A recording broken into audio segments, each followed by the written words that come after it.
Hello viewers, படத்தோட பேர் rebel Moon. 2023 release ஆயிருக்க இந்த படம் ஒரு ஆக்ஷன் ஃபேண்டசி கேட்டகரியில் இருக்கு. ஓடிடியில் தமிழ் டப்பில் இப்போ ஸ்ட்ரீம் ஆகிட்டு இருக்கு. சோஃபியா, எட் ஸ்கிரீன், சார்லி ஹனம் மற்றும் பலர் இந்த படத்தில் வந்து நடிச்சிருக்காங்க.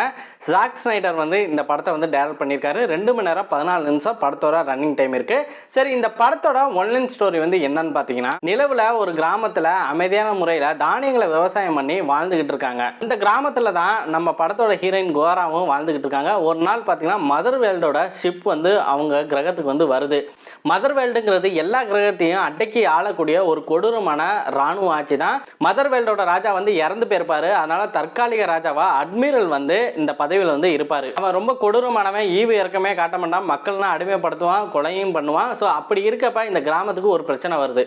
இந்த பிரச்சனைனால ஹீரோயின் கோரா வந்து இந்த மதர் வேர்ல்டை எதிர்த்து போராடணும் அப்படின்னு நினைக்கிறாங்க. அதனால அவங்களுக்கு வந்து சில போராளிகளை வந்து சேர்க்குறாங்க. ஸோ இதுக்கப்புறம் அந்த படத்தில் வந்து என்ன நடக்குதுந்தாங்க இந்த படத்தோட ஃபுல் ஸ்டோரியாக இருக்குது. படம் வந்து கொஞ்சம் சுமாராக தான் போகுது. ஆனால் டெக்னிக்கல் டீமை பொறுத்த வரைக்கும் இந்த படத்துக்கு மிகப்பெரிய ஒரு பலமாக இருக்குது. அந்த ஆக்ஷன் சீனாக இருக்கட்டும், அந்த ஆக்ஷன் சீனுக்கு பண்ணப்பட்ட அந்த சினிமோட்டோகிராஃபி, ஸ்லோ மோஷன் எஃபெக்டாக இருக்கட்டும், எல்லாமே வேறு லெவலில் பண்ணியிருக்காங்க. விசுவல் பார்க்கறதுக்கு அவ்வளோ சூப்பராக இருக்குது. இந்த படத்தை வந்து ஜாக் ஸ்னைடர் வந்து டைரக்ட் பண்ணுறதுனால மிகப்பெரிய ஒரு எதிர்பார்ப்பு இருந்துச்சு. ஆனால் டெக்னிக்கல் டீமை பொறுத்த வரைக்கும் சரி, குவாலிட்டியை பொறுத்த வரைக்கும் அவ்வளோ தரமாக பண்ணியிருக்காங்க. ஆனால் ஸ்டோரி வந்து கொஞ்சம் பழைய ஸ்டோரி மாதிரி தான் தோணுது. தமிழ் டப்பிங்கை பொறுத்த வரைக்கும் ரொம்ப நல்லா பண்ணியிருக்காங்க. ஒவ்வொரு வாய்ஸுமே நல்லா இருக்கு. டயலாகும் ரொம்ப நல்லா எழுதியிருக்காங்க. கேரக்டர்ஸை பொறுத்த வரைக்கும் பார்த்தீங்கன்னா எல்லா கேரக்டருமே ஒரு ஸ்ட்ராங்கான ஒரு கேரக்டர் தான். இந்த ஸ்டோரிக்கு ரொம்ப நல்லாவே நடிச்சிருக்காங்க.